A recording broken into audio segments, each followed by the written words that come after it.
सभी को जय मसीह की। हम परमेश्वर का धन्यवाद करते हैं इस सुबह में कि परमेश्वर ने हमें रात भर संभाल के रखा। मेरे प्रिय भाई बहनों, जैसे कि हम बाइबल अध्ययन में अध्याय 1 और 2 और 3 पढ़ चुके हैं। आज हम अध्याय 4 पढ़ने जा रहे हैं, यीशु की परीक्षा। मेरे प्रिय भाई बहनों, शैतान ने हमारे परमेश्वर प्रभु ईसा मसीह को भी नहीं छोड़ा। प्रभु ईसा मसीह की भी परीक्षा शैतान ने करी। तो हम तो एक मनुष्य हैं, तो क्यों ना हम आज उन वचनों को समझें, उस अधिकार को जैसे परमेश्वर ने शैतान को डांट कर भगाया था। हम उन वचनों से जानेंगे कि हम भी उसी अधिकार से उस शैतान को भगा सकते हैं। तो आइए हम वचन में जाने से पहले प्रार्थना करेंगे। धन्यवाद धन्यवाद धन्यवाद सेनाओं के यहोवा परमेश्वर, हम आपका धन्यवाद करते हैं। धन्यवाद के साथ आपके पाक पवित्र चरणों में आते हैं।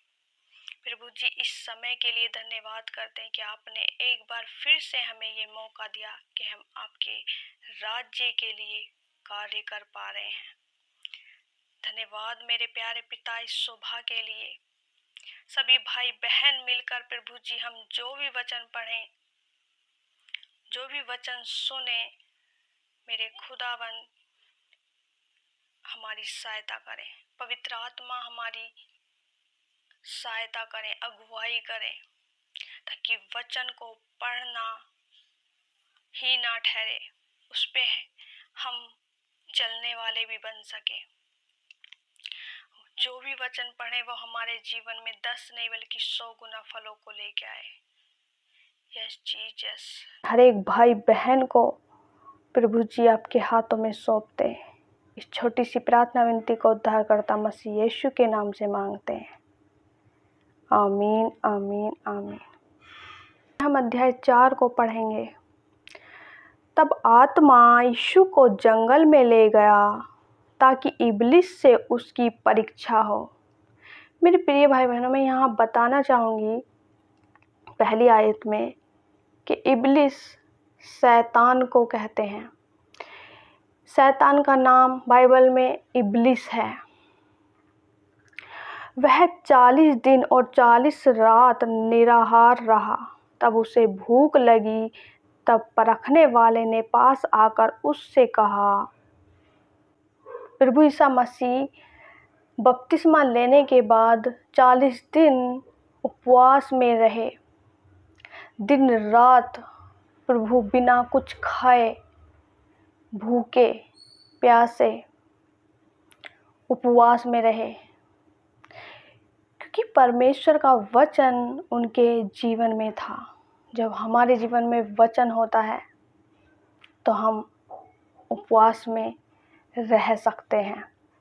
इब्लिस ने प्रभु ईसा मसीह से कहा, यदि तू परमेश्वर का पुत्र है तो कह दे कि ये पत्थर रोटियां बन जाएं। शैतान को पता था उपवास के बाद कोई आया है तो उसे भूख अवश्य लगी होगी। तो शैतान जानता है हमारी कमजोरियां हैं। तो शैतान, मेरे प्रिय भाई बहनों, उसी जगह पे वार करता है जहां हमारे अंदर कमियां हैं। तो यहाँ प्रभु ईसा मसीह को जब भूख लग रही थी तो शैतान ने प्रभु ईसा मसीह से कहा, यदि तू परमेश्वर का पुत्र है तो इन पत्थरों से कह दे कि ये रोटियां बन जाएं। यीशु ने उत्तर दिया, लिखा है, यानी कि वचन।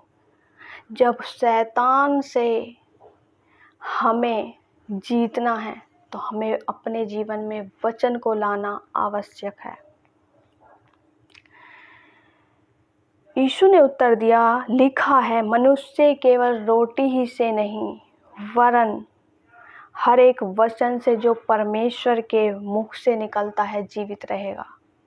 सच में मेरे प्रिय भाई बहनों, परमेश्वर का वचन हमारे लिए जीवन है। हम परमेश्वर के वचन से ही जीवित हैं। हमारा छुटकारा परमेश्वर के वचन से ही होता है। हमारा बंधन, हमारी बीमारियां परमेश्वर के वचन से ही दूर होते हैं, बंधन टूट जाते हैं। 5 आयत में पढ़ेंगे, तब इब्लिस उसे पवित्र नगर में ले गया और मंदिर के कंगूरे पर खड़ा किया। जब पहली परीक्षा शैतान ने प्रभु ईसा मसीह की ली तो वो काम नहीं करी, क्योंकि प्रभु ने वहाँ वचन बोला। तब दूसरी परीक्षा को शैतान लेता है और मंदिर के कंगूरे पर परमेश्वर प्रभु ईसा मसीह को खड़ा कर देता है और उससे कहा, यदि तू परमेश्वर का पुत्र है तो अपने आप को नीचे गिरा दे। यानी कि यदि तू परमेश्वर का पुत्र है तो तू अपने आप को क्या कर, नीचे गिरा दे। परंतु प्रभु ईसा मसीह ने वहाँ भी उसे ललकारा, यदि तू परमेश्वर का पुत्र है तो अपने आप को नीचे गिरा दे, क्योंकि लिखा है, वह तेरे विषय में अपने स्वर्गदूतों को आज्ञा देगा और वे तुझे हाथों हाथ उठा लेंगे, कहीं ऐसा ना हो कि तेरे पाँव में पत्थर से ठेस लगे। सच में मेरे प्रिय भाई बहनों, यदि हम कहीं जा रहे हैं, हमें परमेश्वर की सहायता मांगनी है, पवित्र आत्मा की अगुवाई मांगनी है। चाहे हम ड्राइव कर रहे हैं तो हमें पवित्र आत्मा से कहना है कि पवित्र आत्मा, आप चलाने वाले आप हैं, क्योंकि अच्छे चालक आप हैं, अच्छे ड्राइवर आप हैं। तो देखना परमेश्वर आपकी सहायता करेगा। हम कुछ भी काम करते हैं तो हमें पवित्र आत्मा की हजूरी मांगनी है, वचन हमें बोलना है। प्रभु ईसा मसीह यहाँ शैतान से जब लड़ रहे थे तो उसे हर समय वचन के द्वारा डांट रहे थे। परमेश्वर मुझे हाथों हाथ उठा लेंगे अपने स्वर्गदूतों को भेजकर। सच में मेरे प्रिय भाई बहनों, हमारे जीवन में भी होता है, जब हम परमेश्वर में नहीं थे, हम विश्वासी नहीं थे, तो हमें दुष्ट क्या करता था, गिराता था। मेरे जीवन में दुष्ट ने बहुत कार्य किया। मुझे जब मैं शुरू में स्टार्टिंग में परमेश्वर में आई तो इतना वचन मेरे जीवन में नहीं था, क्योंकि स्टार्टिंग थी। तो दुष्ट मुझे बार बार गिराने के लिए बोलता था कि इसे गिरा दो। जब मैं सोती भी थी सपने में, मुझे ऐसा लगता था कि मैं गिर जाऊंगी। परंतु धीरे धीरे मैंने जब बाइबल पढ़ा, बाइबल के वचनों को मैंने याद किया, अपने जीवन में लेके आई, तब मैं सपने में मैंने डरना बंद कर दिया और पवित्र आत्मा मेरी सहायता करती थी। मैं नींद में भी होते हुए वचन बोल देती थी। एक बार मुझे भी बोला कि इसे नीचे गिरा दो। जब मैं बेड पे सोई हुई थी और मैं प्रेग्नेंट थी, तो दुष्ट ने बोला कि इसे नीचे गिरा दो, ये इसका बच्चा भी ख़त्म हो जाएगा। परंतु परमेश्वर ने मेरी वहाँ सहायता करी और मैंने उसी समय वचन बोला, ये दुष्ट दूर हो जा, क्योंकि परमेश्वर का वचन कहता है, वे तुझको हाथों हाथ उठा लेंगे, ऐसा ना हो कि तेरे पाँव में पत्थर से ठेस लगे। उसी समय दुष्ट वहाँ से चला गया। तो मेरे प्रिय भाई बहनों, हमें अधिकार से हर एक वचन को इस्तेमाल करना है। आइए हम आगे पढ़ेंगे। यीशु ने उससे कहा, यह भी लिखा है, तू प्रभु अपने परमेश्वर की परीक्षा न कर। जब दुष्ट बोल रहा था मंदिर के कंगूरे पे खड़ा करके कि तू अपने आप को गिरा दे, क्योंकि परमेश्वर के स्वर्गदूत तुझे हाथों हाथ उठा लेंगे, तो प्रभु ईसा मसीह ने इब्लिस से बोला, यानी कि शैतान से बोला कि वचन में लिखा है कि तू अपने परमेश्वर की परीक्षा ना कर। हमें विश्वास है कि हमारा परमेश्वर हमारे साथ है, तो हम क्यों अपने परमेश्वर की परीक्षा करें। हमें परमेश्वर ने बचाया नहीं, हमें परमेश्वर ने उन दुष्ट के कार्यों से, अंधकार के कार्यों से, पापों से हमें निकाला है, दुष्ट आत्माओं से हमें छुटकारा दिया है। मेरे जीवन में बहुत बड़ा छुटकारा मेरे खुदा ने दिया है। मैं आज जीवित हूँ तो अपने परमेश्वर की वजह से, अपने ईसा मसीह की वजह से, जो मेरे लिए इस दुनिया में आया ताकि मैं बच जाऊँ।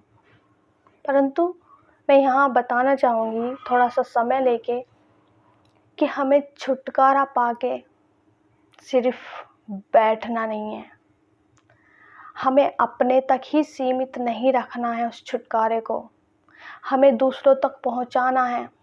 गवाही परमेश्वर की महिमा के लिए हमें दूसरों के लिए बतानी है कि हमारे परमेश्वर ने मेरे जीवन में ऐसा कार्य किया। हमें परमेश्वर के सुसमाचार को दूसरों तक पहुंचाना है, क्योंकि बहुत से लोग हैं जो परमेश्वर को नहीं जानते। वो अभी भी बंधनों में हैं, वो अभी भी उस अंधकार में हैं। तो मेरे प्रिय भाई बहनों, आप सोचो कि क्यों ना हम परमेश्वर के कार्य को आगे बढ़ाएं। क्योंकि जब प्रभु ईसा मसीह भी, जब हम आगे पढ़ेंगे वचन में, जब एक व्यक्ति दुष्ट आत्माओं से ग्रसित था जिसमें सेना थी, है प्रभु ईसा मसीह उसे उन दुष्ट आत्माओं से आज़ाद करते हैं, तो वो कहता है कि मैं तेरे पीछे हो लेता हूँ। परंतु प्रभु ईसा मसीह वहाँ मना कर देते हैं कि नहीं, जाके गांव में तेरे साथ क्या हुआ है। तो इसलिए हमें अपनी बातों को बताना है, अपनी उन जो हमारे अंदर दुष्ट कार्य कर रहा था, जिससे हमने छुटकारा पाया है, उसे हमें क्या बताना है, दूसरों तक पहुंचाना है, ताकि लोग भी जान सकें, विश्वास कर सकें कि प्रभु ईसा मसीह ही हमारा सच्चा जीवता परमेश्वर है, हमारा खुदा है जो हमारे लिए इस दुनिया में आया। तो आइए हम वचन में चलते हैं। 8 आयत में, फिर इब्लिस उसे एक बहुत ऊंचे पहाड़ पर ले गया और सारे जगत के राज्य और उसका वैभव दिखाकर उससे कहा, यदि तू गिरकर मुझे प्रणाम करे तो मैं यह सब कुछ तुझे दे दूंगा। तब यीशु ने उससे कहा, हे शैतान, दूर हो जा, क्योंकि लिखा है, तू प्रभु अपने परमेश्वर को प्रणाम कर और केवल उसी की उपासना कर। तो मेरे प्रिय भाई बहनों, कितना लालच शैतान देता है। तब यीशु ने उससे कहा, हे शैतान, दूर हो जा, क्योंकि लिखा है, तू प्रभु अपने परमेश्वर को प्रणाम कर और केवल उसी की उपासना कर। तो मेरे प्रिय भाई बहनों, अब हम जब विश्वासी, हम जान चुके हैं, परमेश्वर को जान चुके हैं, सच्चे खुदा को जान चुके हैं, तो हमें किसी की भी उपासना नहीं करनी है और किसी देवी देवताओं के आगे हमें दंडवत नहीं करना है। हमें सिर्फ अपने खुदा की उपासना करनी है। हमें केवल अपने परमेश्वर को दंडवत करना है। तब शैतान उसके पास से चला गया और देखो, स्वर्गदूत आकर उसकी सेवा टहल करने लगे। जब प्रभु ईसा मसीह ने शैतान को अधिकार से डांटा तो वह वहाँ से भाग निकला, पर प्रभु ईसा मसीह के पास से चला गया और स्वर्गदूत प्रभु ईसा मसीह की सेवा टहल करने लगे। तो मेरे प्रिय भाई बहनों, इसी तरह हमारे जीवन में भी होता है। जब हम प्रभु में आते हैं तो शैतान हमारी परीक्षा लेता है। यीशु के सेवा कार्य का आरंभ, यहाँ क्या प्रभु ईसा मसीह ने अपने कार्य को शुरू कर दिया।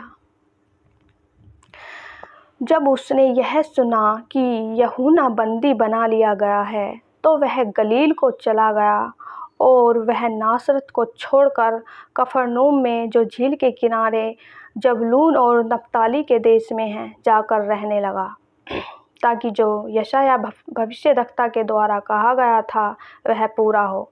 जबूलून और नप्ताली के देश झील के मार्ग से यरदन के पार, अन्य जातियों का गलील। जो लोग अंधकार में बैठे थे उन्होंने बड़ी ज्योति देखी, और जो मृत्यु के देश और छाया में बैठे थे उन पर ज्योति चमकी। जब प्रभु यीशु मसीह ने अपने कार्य को आरंभ कर दिया तो जो लोग अंधकार में बैठे थे उन्हें बड़ी ज्योति देखी, क्योंकि प्रभु यीशु मसीह ने अपने कार्य को आरंभ कर दिया था। उस समय से यीशु ने प्रचार करा और यह कहना आरंभ किया, मन फिराओ, क्योंकि ईश्वर का राज्य निकट है। तो मेरे प्रिय भाई बहनों, जब प्रभु अपने कार्य को कर रहे थे, एक परमेश्वर के पुत्र होने के बाद भी, ताकि लोग जाने, लोग विश्वास कर सके कि हमें भी प्रभु के वचन का प्रचार करना है, प्रभु के कामों को बताना है कि प्रभु हमारे लिए, हमारा परमेश्वर हमारे लिए कैसे आश्चर्य कर्म करता है। प्रथम चेलों का बुलाया जाना। गलील की झील के किनारे फिरते हुए उसने दो भाइयों अर्थात शमौन को, जो पतरस कहलाता है, और उसके भाई अंद्रियास को झील में जाल डालते देखा, क्योंकि वे मछुए थे। यीशु ने उनसे कहा, मेरे पीछे चले आओ तो मैं तुमको मनुष्यों के पकड़ने वाला बनाऊंगा। प्रभु यीशु मसीह ने जब उन्हें दोनों भाइयों को मछली पकड़ते हुए देखा तो प्रभु यीशु मसीह उनसे कहते हैं, मेरे पीछे चले आओ, क्योंकि मैं तुम्हें मछली पकड़ने वाला नहीं, मैं तुम्हें मनुष्यों को पकड़ने वाला बनाऊंगा। वे तुरंत जालों को छोड़कर उसके पीछे हो लिए। वहां से आगे बढ़कर यीशु ने और दो भाइयों अर्थात जब्दी के पुत्र याकूब और उसके भाई यूहन्ना को देखा। वे अपने पिता जब्दी के साथ नाव पर अपने जालों को सुधार रहे थे। उसने उन्हें भी बुलाया। वे तुरंत नाव और अपने पिता को छोड़कर उसके पीछे हो लिए। मेरे प्रिय भाई बहनों, बहुत से भाई बहन ऐसे होते हैं कि एक बार से ही विश्वास कर लेते हैं और प्रभु यीशु मसीह के पीछे हो लेते हैं, और कुछ ऐसे होते हैं जिन्हें बार बार भी बताओ तभी भी वे नहीं आते, क्योंकि उन्हें अंधकार अपनी ओर खींचता है। यीशु का रोगियों को चंगा करना। प्रभु यीशु मसीह ने जो बहुत से रोगी थे उनको चंगा किया। 23 आयत में पढ़ेंगे, यीशु सारे गलील में फिरता हुआ उनके आराधनालयों में उपदेश करता और राज्य का सुसमाचार प्रचार करता। प्रभु यीशु मसीह सुसमाचार का प्रचार कर रहे हैं और लोगों की हर प्रकार की बीमारी और दुर्बलता को दूर करता रहा। प्रभु यीशु मसीह जो बीमार लोग थे, जो दुर्बल थे, उनकी बीमारियों को प्रभु यीशु मसीह ने ठीक किया, उन्हें चंगा किया, और सारे सीरिया देश में उसका यश फैल गया। और लोग सब बीमारों को, जो नाना प्रकार की बीमारी और दुखों में जकड़े हुए थे और जिनमें दुष्ट आत्माएं थी, और मिर्गी वालों और लकवे के रोगियों को उसके पास लाए और उसने उन्हें चंगा किया। प्रभु यीशु मसीह ने बहुत से जो नाना प्रकार की बीमारियों से ग्रसित थे उन्हें चंगा किया, मिर्गी वाले लोगों को चंगा किया। गलील और दिकापुलिस, यरूशलेम, यहूदिया और यरदन नदी के पार से भीड़ की भीड़ उसके पीछे हो ली। मेरे प्रिय भाई बहनों, जब लोगों ने आश्चर्य कर्म देखे, बीमारों को चंगा होते हुए देखा, तो बहुत से लोग प्रभु यीशु मसीह के पीछे हो लिए। तो मेरे प्रिय भाई बहनों, जो अधिकार प्रभु यीशु मसीह इस्तेमाल कर रहे थे, तो प्रभु यीशु मसीह ने, हमारे परमेश्वर ने हमें भी अधिकार दिया है इन वचनों को इस्तेमाल करने का। हमें अधिकार से दुष्ट को डांटना है, उसे अपने पास से भगाना है, क्योंकि दुष्ट घात करने ही आता है, वह हमें परेशान करने ही आएगा। जिस परेशानियों से हम निकल के आए हैं, जिन बीमारियों से, लाचारियों से, दुर्बलताओं से हम निकल के आए हैं, उनमें दोबारा हमें ले जाने आएगा। परंतु हमें खड़े रहना है, अड़े रहना है, परमेश्वर के वचन में बढ़ते रहना है। अपने जीवन में वचन को लाना बहुत ज़रूरी है, तभी हम दुष्ट का सामना कर सकते हैं। तो मेरे प्रिय भाई बहनों, मैं यहाँ बताना चाहूँगी कि हमें वचन से प्रार्थना कैसे करनी चाहिए। जैसे यहाँ पे वचन लिखा है, और लोगों की हर प्रकार की बीमारी और दुर्बलता को दूर करता रहा, और सारे सीरिया देश में उसका यश फैल गया। और लोग सब बीमारों को, जो नाना प्रकार की बीमारी और दुखों में जकड़े हुए थे और जिनमें दुष्ट आत्माएं थीं, और मिर्गी वाले और लकवे के रोगियों को उसके पास लाए, और प्रभु यीशु मसीह ने उन लोगों को चंगा किया।